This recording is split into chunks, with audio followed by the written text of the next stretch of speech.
kalau otak Anda aja di dalam kosan. Itu nggak boleh dijaga. Mau nolong orang kecil tapi otaknya tiap hari kosan. Kira-kira bisa nggak nolong orang? Nggak bisa.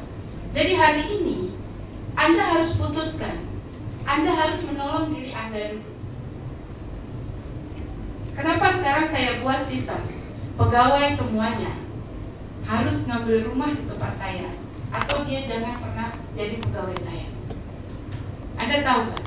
Kenapa saya minta semua pegawai sebelum mereka bekerja, syaratnya mereka harus jadi konsumen. Karena kemarin Abi bilang, waktu Abi kemarin berhadapan dengan orang Rifan, Bu, kalau ibu konsumen, saya juga konsumen. Artinya ada pembelaan yang kuat. Betul nggak? Bayangkan kalau Anda bukan konsumen, Anda tuh cuma petugas kayak petugas loket yang ada di puskesmas itu. Anda nggak bisa ngegas. Karena yang kita butuhkan adalah belief. Kalau Anda sebagai orang saya, Anda tidak belief di dalam, bagaimana Anda meyakinkan orang lain untuk juga punya belief? Dan ingat, Koprunas ini bukan jual rumah. Ingat, Koprunas ini adalah jual keyakinan. Kalau Anda sendiri tidak yakin, bagaimana Anda bisa meyakinkan orang lain? Jadi Anda harus jadi orang yang lebih yakin dari siapapun. Jadi kalau nggak mau di HP sama prospek, caranya kamu modus dulu di awal, baru kamu tulus di akhir. Ini bedanya. Modus, tulus, beda loh. Kamu di depan tulus, tapi ujungnya modus. Desti itu sering ketemunya yang begini, terutama sama Duda. Di depan sok-sok seneng, di belakangnya kantongin, minta duit. Banyak yang begitu. Bukan Desti aja, banyak yang begitu. Ada nggak yang begitu? Berondong-berondong kayak gitu banyak kan? Banyak. Kata siapa nggak banyak? Di sini sok-sok merhatiin, apa kabar, udah makan, udah ini. Ujungnya, motor saya mogok, bisa nggak bantuin saya pinjam duit? Lebih baik saya kelihatannya modus depan orang, tapi saya di sininya akhirnya tulus. Apa yang saya maksud akhirnya tulus? Anda kelihatannya mana ada rumah KTP doang sama napas. Udah, aku datang aja. Coba buktiin, samperin. Kalau emang ibu nuduh saya nipu, tolong dong ibu samperin saya. Kalau perlu laporin polisi kalau emang saya bohong. Harus berani begitu. Anda kan nggak berani ngomong gitu. Aduh, kalau dilaporin beneran. Betul nggak Pak Cuna? Betul. Kenapa? Karena Anda harus modus dulu di awal, baru Anda tulus di akhir. Jangan dibalik. Anda di depan sok-sok manis, sok-sok nolong, belakangnya Anda mentungin. Jangan.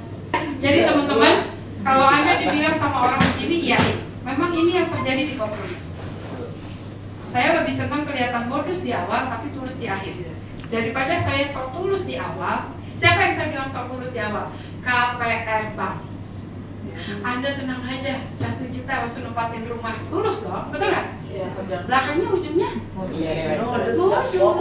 Anda lebih senang diapain?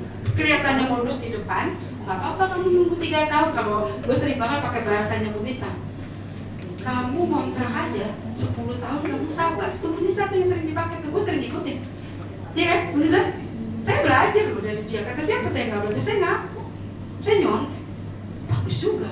Tapi gilirannya rumah nunggu 3-5 tahun, kok nggak sabar? Jadi di Koprunas itu Anda harus berani ngomong. Jadi kalau Anda ngomong tuh jangan kayak, ibu di mana rumahnya? Oke ya Bu, udah ya, dalemin. Kadang-kadang Anda nggak mau dalemin prospek. Ibu, saya mau tanya nih sebelum ibu nanya rumah saya, ibu sudah ngontrak berapa tahun? Oh saya 20 tahun. Nah kalau Bu Nisa langsung keluar senjatanya. Lah ibu 20 tahun ngontrak aja sabar. Yang ngontrak aja 20 tahun ibu sabar, masa ibu nggak jalanin? Akhirnya kasih prospeknya mikir, iya juga ya, iya juga. Kok saya nggak ambil? Padahal selama ini saya 20 tahun saya. Terus udah gitu yang paling masuk nih Bapak Ibu, yang paling masuk mindset ini adalah, Bu, saya mau tanya nih, ibu udah kontrak berapa tahun? Ya ada lah Bu, 5 tahun. Saya mau tanya, pernah nggak ibu 1 hari ya bayar kontrakan telat? Banyak. Ya nggak pernah sih Bu. Kenapa? Takut diusir. Ya kan? Banyak kan orang kalau takut bayar kontrakan takut diusir, betul nggak? Dan Anda punya duit 1 juta, saya mau tahu, lebih baik bayar kontrakan atau beli beras? Ayo.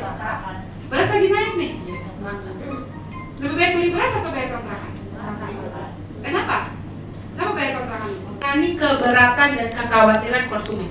Banyak orang selama ini menyerah dengan prospek. Jadi ketika prospek bilang enggak, Anda ngikutin energi mereka. gitu loh. Ini yang bikin orang tidak bisa closing. Nah terus lanjut, cara menghadapi masalah handling objection. Caranya adalah yang pertama, Anda harus lebih jadi orang yang mendengar. Jangan Anda nggak didengar orang terus, jadi Anda maunya ngomong terus sebakul gitu ya, tapi nggak ada isinya. Jangan. Jadi Anda dengarkan apa keluhan mereka, supaya Anda tahu ini obatnya kira-kira obat mah atau obat sakit kepala atau obat batuk. Kebanyakan Anda ngomong kayak jual kacang goreng tadi, ngomong nyerocos nggak ngalor ngidul, tapi Anda nggak ngerti apa yang mau Anda tembak. Jadi mendengar prospek itu penting banget.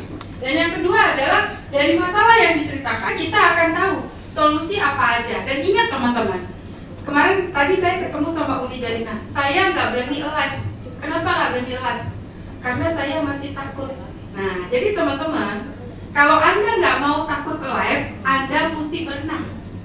Anda nggak usah pikirin Anda bakal tenggelam atau enggak. Karena apa? Dengan berenang itu kita jadi tahu kita ini bisa berenang pakai gaya apa. Karena gaya orang beda-beda. Ada yang dia berenangnya pakai gaya kodok, ada yang pakai gaya kupu-kupu, tapi kan nyampainya sama. Nah ini yang buat teman-teman semua yang harus tahu bahwa mendengarkan masalah itu dan kita tahu apa obatnya tidak lain dari jam terbang. Semakin banyak Anda live, semakin banyak Anda mendengar, maka jam terbang Anda akan semakin naik. Jadi banyak-banyaklah mendengar masalah sehingga Anda tahu obatnya apa. Oh, kalau masalah ini konsul sama Bu Enda, kalau saya nggak tahu, ini kayaknya masalahnya obatnya sakit kepala. Ini kayaknya masalahnya ini misalnya obatnya sakit perut. Jadi obatnya itu beda-beda dan penanganan Anda beda-beda. Jadi jangan sampai kalau Anda live, Anda itu jadi kayak presenter. Saya nggak mau di sini, ya. Koprunas ini jadi presenter, saya nggak mau. Koprunas adalah konsultan perumahan yang merupakan rumah tanpa bank. Harus taruh dulu mindset itu. Saya adalah konsultan dan saya mendengarkan apa kebutuhan Anda. Jadi kadang-kadang Anda harus rehat. Ya, jadi jangan cuma ngomong aja. Sekali-sekali harus ada, misalnya di live-nya Bu Vidi ada penyanyi misalnya, suruh dia nyanyi, ayo Bu nyanyi, saya kasih mawar ya. Karena kadang-kadang orang harus dipancing juga untuk entertainment. Ini untuk supaya menghindari kejenuhan. Tren ini dapat bimbingan untuk mencari cuan. Jadi selain kita mudah mendapatkan rumah, kita juga dapat peluang untuk berbisnis mencari uang.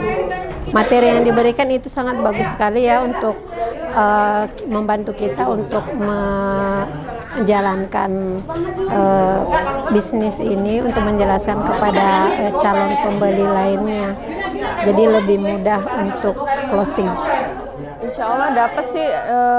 Kebetulan hari ini kan saya juga mau coba, udah listing orang-orang yang mau saya tawarin.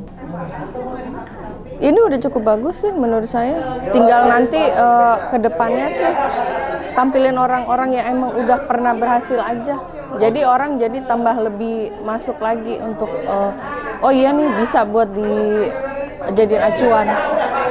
Makasih Bu Novi. Ya, ini membantu kita sebagai marketing ya, terutama untuk penjualan dan cara-caranya untuk menghandle penolakan. Senang banget karena saya merasa mendapat ilmu lagi ya, banyak ya yang saya sama sekali nggak tahu tadinya. Sarannya adalah teman-teman yang mau ikut training di PT Koprunas ya, ayo gabung ya, hubungi saya, nanti saya bimbing gimana caranya ikut ini ya, oke? Yang pasti ya kita sharing ilmu. Ya tentunya ya banyak yang kita belum dapat ya, jadi dapat itu aja, nambah ilmu. Yang didapatkan tentunya ya banyak ya, dapat rumahnya, tentunya rumahnya berkah, dapat peluang bisnisnya, banyak membantu orang yang nggak punya rumah bisa punya rumah. Jadi tidak hanya sekedar dapat bisnis sama rumahnya ya, yang pasti ada nilai ibadahnya. Jauhi riba, perbanyak sedekah, dan yang pasti rumahnya berkah karena sumbernya tanpa riba. Gitu. Ikut acara training handling objection-nya dari Koprunas. Nampaknya membantu sekali ya Mas Dea, karena ini kan banyak kita nih udah nawarin hal yang baik ya, ngajakin mereka beli rumah ya. Padahal buat rumah kepentingannya buat mereka juga gitu. Tapi kadang-kadang niat baik kita kan nggak disambut dengan baik juga sama mereka, banyak penolakan gitu loh Mas Dea. Jadi kadang-kadang nih kitanya sampai gemes gitu. Tapi dengan mengikuti handling objection kita tahu, kita gali dulu kebutuhan mereka, lalu cara menangani penolakan mereka tuh seperti apa. Jadi membantu banget kita sebagai tim marketing. Jadi kalau yang di KPR yang lain-lain tuh ribet, kalau di Koperumnas tuh mudah, KTP doang. Ya harapannya ya maju ke depan biar punya rumah, gitu aja.